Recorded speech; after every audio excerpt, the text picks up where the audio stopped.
warahmatullahi wabarakatuh. Perkenalkan, kami dari kelompok 2 ingin mempresentasikan mengenai studi kasus perancangan sistem basis data untuk coffee shop. Perkenalkan, nama saya Dina Yunita dan ada Sajida Fitriani, juga Zen Amar Pali. Selanjutnya, daftar isinya itu pertama ada bab 1 pendahuluan, bab 2 perancangan sistem, bab 3 implementasi dasar, bab 4 implementasi lanjutan, dan bab 5-nya penutup. Bab pertama pendahuluan. Latar belakang dari coffee shop. Dalam era digital, sistem basis data sangat penting bagi coffee shop modern yang menawarkan berbagai layanan dan produk, seperti Wi-Fi, fasilitas meeting, dan acara. Sistem ini mengelola data penjualan, pemesanan bahan, dan kinerja karyawan, membantu efisiensi operasional, pengambilan keputusan strategis, serta personalisasi layanan untuk meningkatkan kepuasan pelanggan. Studi kasus ini akan membahas perancangan sistem basis data untuk coffee shop. Selanjutnya, tujuan dan manfaat. Tujuan dari perancangan sistem basis data ini adalah untuk menciptakan sistem yang dapat mengelola data coffee shop secara efisien dan efektif, dan mengimplementasikan sistem basis data tersebut ke dalam platform MySQL. Manfaatnya ialah, pertama, efisiensi operasional, kedua, pengelolaan pelanggan, ketiga, pelaporan akurat, dan keempat, peningkatan layanan. Selanjutnya itu bab 2 ada perancangan sistem. Pertama, Entity Relationship Diagram atau ERD. ERD adalah alat yang digunakan untuk memvisualisasikan struktur basis data. ERD ini menggunakan notasi chain yang menunjukkan entitas, atribut, dan hubungan di antara entitas untuk coffee shop. Berikut merupakan rancangan ERD chain untuk sistem basis data coffee shop. Sebuah rancangan ERD menggunakan notasi chain yang sudah kami buat. Dari gambar ini, ada penjelasan bahwa atribut berwarna ungu adalah primary key, warna biru menunjukkan foreign key untuk entitas berwarna kuning, dan relasi berwarna biru belah ketupat. Selanjutnya, penjelasan. Penjelasan pada entitas pelanggan memiliki beberapa atribut, yaitu ada ID pelanggan, nama, alamat, dan nomor telepon, yang dimana memiliki relasi terhadap order produk one to many. Yang kedua itu entitas dari order produk, di dalamnya ada atribut yaitu ID order produk, ID pelanggan, total, ID karyawan, dan juga tanggal. Selanjutnya, entitas dari detail order produk. Di dalamnya ada atribut ID detail order produk, ID order produk, jumlah, ID produk, dan harga. Dan untuk entitas produk yaitu atributnya ada ID produk, nama produk, harga, dan juga stok. Kedua ini memiliki relasi yaitu many to one. Selanjutnya, entitas dari karyawan. Atributnya itu ada nama, alamat, nomor telepon, ID karyawan, dan juga jabatan. Untuk entitas order bahan, atributnya ada ID supplier, ID pembeli, total, dan juga tanggal. Kedua ini memiliki relasi yaitu many to one. Selanjutnya itu ada ID order bahan. Ada entitas order bahan yaitu ID supplier, ID pembelian, total, dan juga tanggal.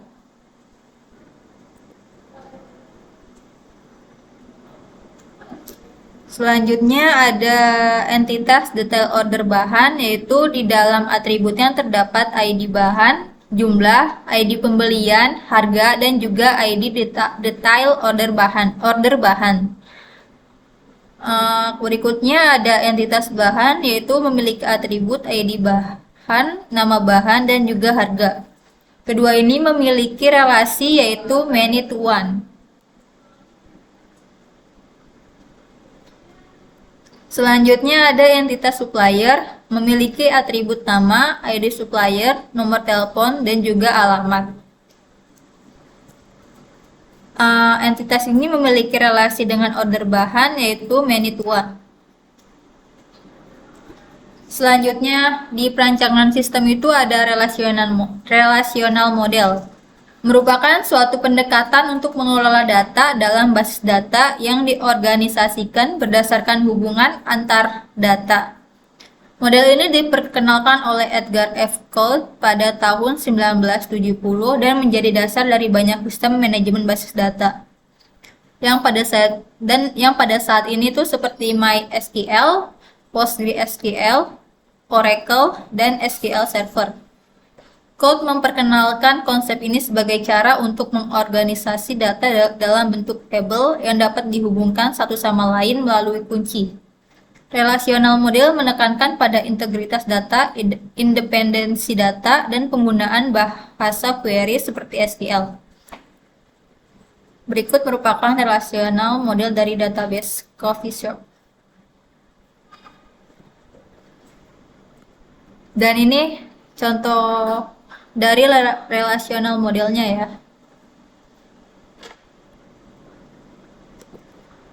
Selanjutnya itu bab 3 mengenai implementasi dasar. Di dalamnya itu ada Data Definition Language atau DDL, merupakan bagian dari SQL yang digunakan untuk mendefinisikan dan mengelola struktur database. Dalam konteks coffee shop, perlu mendefinisikan tabel-tabel yang akan digunakan untuk menyimpan data. Berikut beberapa perintah utama dalam DDL itu seperti create atau membuat objek baru dalam database, alter, melakukan perubahan struktur suatu label, dan juga drop, melakukan penghapusan objek pada database. Kemudian ada Data Manipulation Language atau DML, merupakan bagian dari SQL yang digunakan untuk mengelola data dalam tabel. Dapat melakukan operasi seperti memasukkan data baru atau insert, memperbaharui data yang ada atau update, menghapus data dari tabel atau delete, dan mengambil data dari tabel atau select. Dalam konteks coffee shop, ini merupakan contoh dari Data Definition Language. Pertama itu membuat database atau create database. Di perintah ini digunakan untuk membuat database baru dengan nama coffee shop. Ini contohnya. Dan untuk memiliki database coffee shop sebagai database aktif yang akan digunakan. Berikut gambarnya ya. Dan selanjutnya itu create table pelanggan, yaitu membuat tabel pelanggan dengan kolom ID pelanggan sebagai kunci utamanya, nama, alamat, dan nomor telepon. ID pelanggan diatur untuk auto increment, yang berarti nilai akan otomatis bertambah setiap kali baris baru ditambahkan. Dan pada gambar ini tuh contoh query-nya dalam pembuatan create table pelanggan. Selanjutnya itu create table karyawan, membuat tabel karyawan dengan kolom ID karyawan sebagai kunci utama, nama, alamat, nomor telepon, dan juga jabatan. ID karyawan juga diatur untuk auto increment. Berikut contoh dari query dalam pembuatan create table karyawan. Selanjutnya ada create table supplier, yaitu membuat tabel supplier dengan kolom ID supplier sebagai kunci utama, nama, alamat, dan nomor telepon. ID supplier juga diatur untuk auto increment. Dan ini contoh query dalam pembuatan create table supplier. Selanjutnya akan dijelaskan oleh teman saya yaitu Sajidah Fitriani. Kemudian di sini ada data definition language yaitu create table product. Membuat table product dengan kolom ID product, ID produk ini sebagai primary key atau kunci utama, kemudian ada nama produk dengan varchar, kemudian ada harga dengan desimal, dan ada stok dengan tipenya integer. Nah, ID produk juga diatur untuk auto increment. Kemudian ada creatable bahan. Di sini ada ID bahan sebagai primary key, kemudian ada nama bahan dengan tipe data varchar, kemudian ada harga dengan tipe data desimal. Juga ID bahan juga diatur untuk auto increment. Kemudian ada create table order bahan. Membuat table order bahan dengan kolom ID pembelian sebagai primary key. Kemudian ada ID supplier, ID karyawan, tanggal, dan total. ID pembelian juga diatur untuk auto increment. Kemudian ada kolom ID supplier dan ID karyawan adalah foreign key yang merujuk ke tabel supplier dan karyawan masing-masing. Kemudian ada create table detail order. Di sini ada ID detail pembelian sebagai primary key, kemudian ada ID pembelian, ID bahan, jumlah, dan harga. Dan di sini juga ada foreign key yaitu ID pembelian dari table order bahan dan ID bahan dari tabel bahan. Kemudian ada create table order product. Di sini ada ID penjualan yaitu sebagai primary key. Kemudian ada ID pelanggan, ID karyawan, tanggal, total, kemudian ada constraint dari FK pelanggan atau foreign key pelanggan, kemudian ada foreign key ID pelanggan yang diambil dari tabel pelanggan, kemudian ada constraint dari foreign key karyawan, foreign key-nya yaitu ID karyawan yang diambil dari tabel karyawan. Kemudian ada create table detail order product, membuat tabel detail order product dengan kolom ID detail penjualan sebagai primary key. Di sini ada ID penjualan, ID produk, jumlah, harga. Kemudian ada constraint dari foreign key order product. Terus di sini foreign key ID penjualan yang diambil dari tabel order product. Kemudian ada foreign key ID produk yang diambil dari tabel produk. Kemudian next yaitu DML atau Data Manipulation Language. Tabel ini digunakan untuk menyimpan informasi tentang pelanggan, yaitu insert tabel pelanggan. Setiap baris dalam tabel mewakili satu pelanggan dengan kolom untuk nama, alamat, dan nomor telepon. Kemudian ada insert tabel karyawan. Tabel ini digunakan untuk menyimpan informasi tentang karyawan. Setiap baris dalam tabel mewakili satu karyawan dengan kolom untuk nama, ID karyawan, alamat, nomor telepon, dan jabatan. Kemudian next ada insert tabel supplier. Tabel ini digunakan untuk menyimpan informasi tentang supplier. Setiap baris dalam tabel mewakili supplier dengan kolom untuk ID supplier, nama, alamat, dan nomor telepon. Kemudian di sini ada insert tabel bahan. Insert tabel bahan untuk menyimpan informasi tentang bahan yang dibutuhkan untuk membuat produk. Setiap baris dalam tabel mewakili satu bahan. Itu ada ID bahan, nama bahan, dan harga bahan. Kemudian next masih dengan data manipulation language yaitu ada insert tabel order bahan. Nah, tabel order bahan ini digunakan untuk menyimpan informasi tentang pembelian bahan dari supplier. Nah, setiap baris dalam tabel mewakili satu pembelian dengan kolom ID pembelian, ID supplier, ID karyawan, tanggal, dan total. Kemudian ada detail order bahan. Nah, tabel ini digunakan untuk menyimpan detail dari setiap pembelian bahan. Setiap baris dalam tabel mewakili detail satu pembelian dengan kolom ID detail pembelian, ID bahan, jumlah, dan harga. Kemudian next ada insert tabel order product. Nah, tabel ini digunakan untuk menyimpan informasi tentang penjualan produk kepada pelanggan. Nah, setiap barisnya mewakili satu penjualan dengan kolom ada ID penjualan, ID pelanggan, ID karyawan, tanggal, dan total. Kemudian ada detail order product. Tabel ini digunakan untuk menyimpan detail dari setiap penjualan produk. Setiap baris dalam tabel mewakili detail satu penjualan dengan kolom ID detail penjualan, ID produk, jumlah, dan harga. Kemudian next masih dengan DML. Nah, insert tabel produk. Tabel ini digunakan untuk menyimpan informasi tentang produk yang dijual oleh coffee shop. Nah, setiap baris dalam tabel mewakili satu produk. Ada ID produk, nama produk, harga produk, dan stok produk. Kemudian next Yang keempat itu bab implementasi lanjutan, yaitu ada store procedure. Nah, prosedur ini apa sih? Kumpulan perintah SQL yang disimpan di dalam database dan dapat dijalankan sebagai satu unit untuk melakukan operasi tertentu. Nah, store prosedur ini digunakan untuk meningkatkan efisiensi dan konsistensi dalam operasi database dengan mengurangi kebutuhan untuk menulis ulang perintah SQL yang sama berulang kali. Store prosedur juga dapat meningkatkan keamanan dengan membatasi akses langsung ke tabel. Kemudian ada DCL atau Data Control Language. DCL atau Data Control Language adalah bahasa pemrograman SQL yang digunakan untuk mengontrol akses ke data dalam database. DCL memungkinkan administrator database untuk memberikan dan mencabut hak akses kepada pengguna database. Fungsi dari DCL yang umum ada 3, yaitu grant, revoke, dan deny. Manfaat dari menggunakan DCL diantaranya meningkatkan keamanan, meningkatkan efisiensi, dan skalabilitas. Kemudian yang terakhir adalah trigger.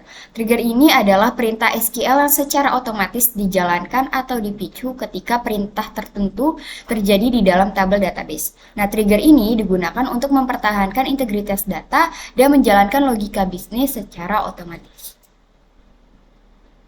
Di sini ada store procedure. Store procedure yang pertama untuk menambahkan record tabel pelanggan.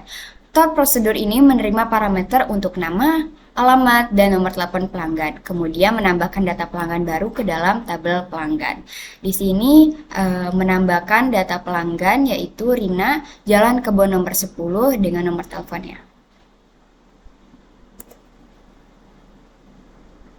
Kemudian ada store prosedur yang kedua yaitu untuk melihat detail order product. Store prosedur ini menggunakan operasi join untuk menggabungkan data dari beberapa tabel dan menampilkan detail order produk berdasarkan ID penjualan yang diberikan sebagai parameter. Di sini memanggil lihat detail order product dengan ID penjualan, nama pelanggan, nama karyawan, tanggal, total, nama produk, jumlah, dan harga. Ini merupakan gabungan dari beberapa kolom yang ada di beberapa tabel. Kemudian store prosedur yang ketiga yaitu store prosedur ini menggunakan net query untuk menghitung total pembelian dari supplier dalam rentang waktu tertentu. Parameter yang diterima adalah ID supplier, tanggal mulai, dan tanggal selesai. Kemudian di sini memanggil total pembelian supplier dengan ID 1 di tanggal 2024 bulan 6 dan tanggal 1 yaitu total pembeliannya sekian. Kemudian next yaitu trigger. Trigger untuk mengupdate stok setelah order produk. Trigger ini dijalankan setelah insert pada tabel detail order produk. Trigger ini mengurangi stok produk sesuai dengan jumlah produk yang dipesan. Berikut trigger untuk mengupdate stok setelah order produk. Di sini insert into detail produk yaitu menambahkan produk di detail order produk. Kemudian menampilkannya seperti ini. Next. Ada Data Control Language atau DCL, adalah bahasa pemrograman SQL yang digunakan untuk mengontrol akses ke data dalam database. DCL memungkinkan administrator database untuk memberikan dan mencabut hak akses kepada pengguna. Nah, di sini DCL-nya itu untuk jadi satu user bisa mengakses semua tabel dengan select, insert, update, dan delete. Kemudian yang user kedua itu hanya bisa mengakses 2 tabel, di mana tabel tersebut yaitu pelanggan dan karyawan, dan di sana mereka bisa insert, select, update, dan delete, tapi hanya di 2 tabel saja. Nah, kemudian ada full access user, yaitu di sini kita buat dulu user yang bernama full access user dengan passwordnya itu password. Kemudian ada grant all privilege, di mana mereka bisa memiliki semua akses. Kemudian baris pertama menunjukkan untuk membuat pengguna baru dan localhost untuk menunjukkan bahwa terhubung ke database di mesin lokal. Untuk baris kedua, perintah tersebut secara keseluruhan berfungsi untuk membuat pengguna baru bernama full access user yang dapat terhubung ke database dari localhost. Pengguna ini kemudian diberi akses penuh atau all privilege untuk melakukan semua operasi, misalnya select, insert, update, delete pada semua objek di dalam database coffee shop. Full access user dalam insert tabel pelanggan. Pada gambar di sebelah ketiga adalah contoh dari insert pada full access user. Perintah ini akan menambahkan data baru ke tabel pelanggan dengan nama Sinta, alamat, dan nomor teleponnya. Selanjutnya, select tabel pembelian pada full access user. Perintah ini akan memilih semua data dari tabel orderan bahan dan menampilkannya di layar. Selanjutnya, ada update tabel pelanggan, yang dimana query-nya adalah update produk set harga sama dengan 20.000 where name, nama produk sama dengan kopi hitam. Selanjutnya, di full access user kami bisa delete di ID karyawan ke 10. Perintah ini akan menghapus record karyawan dengan ID karyawan 10 dari tabel karyawan. Perintah delete bersifat permanen dan tidak dapat diubah atau di-undo. Selanjutnya, ada limited access user.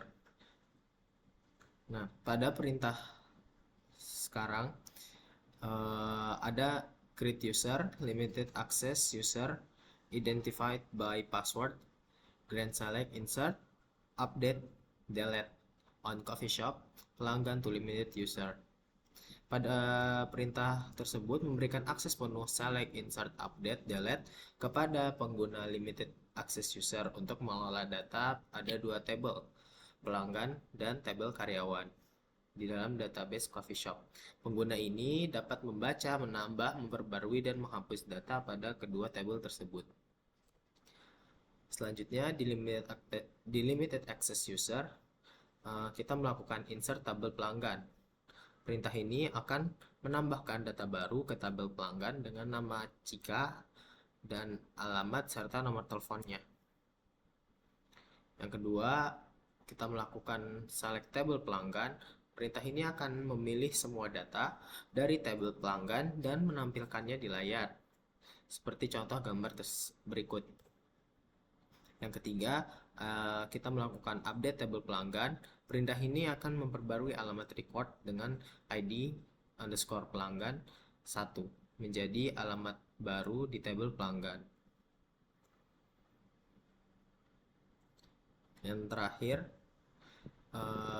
ada delete tabel pelanggan, yang dimana perintah ini akan menghapus record dengan ID pelanggan 1 dari tabel pelanggan.